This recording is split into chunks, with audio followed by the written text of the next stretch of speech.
Hello loves, and welcome to this week's reading for Capricorn. It is the week of May 15th, and I definitely recommend watching these for your rising and your sun sign, since it's a general reading. Then we can kind of take what resonates and leave what doesn't for you. As always, if you like my content, be sure to hit that like button, comment below, share or subscribe to show your support. Otherwise, let's get right into it for Capricorn and see what messages we have. Let's see what guidance has, or what spirit has for guidance this week for Capricorn. What messages our Capricorn may need for the week ahead. One more good shuffle. All right, Cap, let's see what we got going on. Okay, big deck split here. We have 8 accelerated motion. I'm gonna pull a couple others for you today. 1 love begins, and then 9 solitude. All right, Cap. So much is changing in your life right now. I feel this kind of like haze, where you're just kind of feel like you're floating in a sense, because so much is happening and maybe you can't even like process it. You know, so much is moving and changing and your whole life is changing, and at the same time, like, yeah, you're having emotions come forward, but I feel that you're not even able to feel them in their full capacity.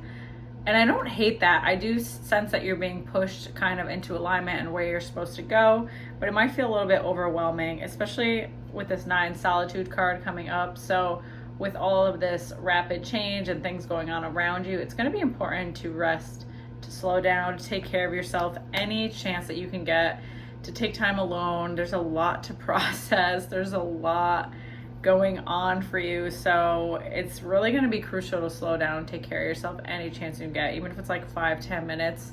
You know, I'm hearing if you need to like ignore people or like turn off your phone or go on do not disturb, that's going to be essential. You know, you don't owe anyone your time.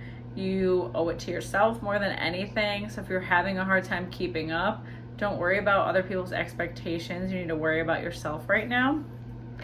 Then the 1 love begins. So an outpouring of love. You know, you're also really learning how important it is to fill your own cup at this time and to take care of yourself at this time. So to make sure you continue to do so, to nurture yourself first and foremost through all these crazy transitions.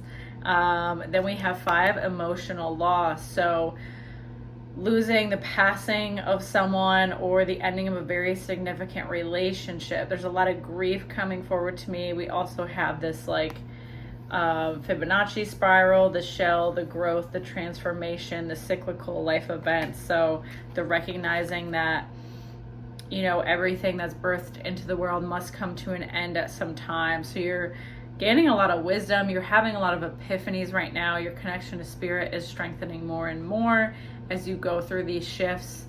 And it's really like profound what's happening. I feel like your soul has gone through all these really intense challenges as of late.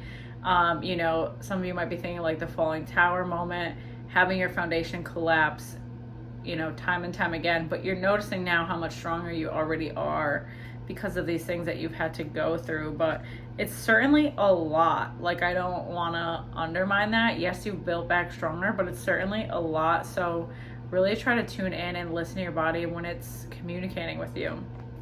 Then we have 4 rest and rejuvenation, really just confirming a time of rest, a time to go inward, a time to slow down, right? Prioritize your needs. I keep hearing like, don't worry about other people's expectations. So don't worry if you normally are good at communicating with others, if you normally have like a scheduled time that you talk to someone every week, or scheduled priorities. If you need to take a step back from work, if you need to take a step back from your commitments, this is when you do it, right? Don't feel bad for doing what you need for yourself, for spending time alone. It's not selfish. And even if it is, being selfish isn't necessarily bad, because you just have to. Sometimes you have to recharge yourself. And I feel like we got the 5, conflict and defeat. So kind of what you've been going through all this time, you know, what's brought you to this place of having to rest, having to slow down, constantly feeling like you're waiting for the shoe to drop or things to kind of go wrong. And that's not to say you haven't actually gone through challenges, but there's this like feeling that you've had of anticipation of things happening, anticipation of things going wrong. And now you're like facing that fear, right? Or you've been beginning to face it head on. So that anticipation and that drain of your energy does go away a little bit, but it doesn't mean that we don't go through the grieving process, right? So you will lose a bit of that anxiety and begin to kind of heal and, you know, go through this grief and open up a little bit more in time. So it's really a time of rest, release, but that chaotic energy is moving away from you, and your priorities and what you feed into, where you give your energy, is going to continue to change, and you're not going to feel guilty about it because you literally just have to adjust it. And then we have 14 patience. So giving yourself grace, giving yourself time to move through these big emotions. You know, it's going to take time to feel 100%. It's going to take time to feel really good. So giving yourself the patience, not beating yourself up if you're like, oh, I'm still upset about this, or I thought I had healed this, or, you know, I didn't think this would affect me that much. I mean, sometimes it just does. We can't control the emotions that come up. We can only control how we respond to them. And the fact of the matter is, you don't want to just ignore them. You don't want to push them down. So it's going to be important to just accept where you're at right now. I'm going to pull one more for you. 9, spiritual strength. 9, a number of cycle, completion, ending. Spiritual strength card is your spirit guide saying just a little bit longer. I know it's heavy. I know it's a lot to carry, but you know, you are not going to be under this amount of stress forever. You're not going to be in this grieving period forever.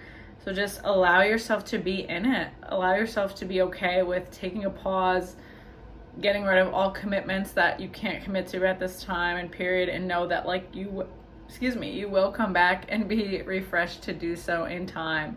But you really need to allow yourself rest without judgment, without criticism, without feeling guilty. So I hope that helps you, and I send you all the love through this grieving process, Capricorn. And as always, if you enjoy my content, be sure to hit that like button, comment below, share, or subscribe. It really means a lot. I also have info in the description box if you're looking for more information about offerings that I have. So either way, I will see you next week. Take care.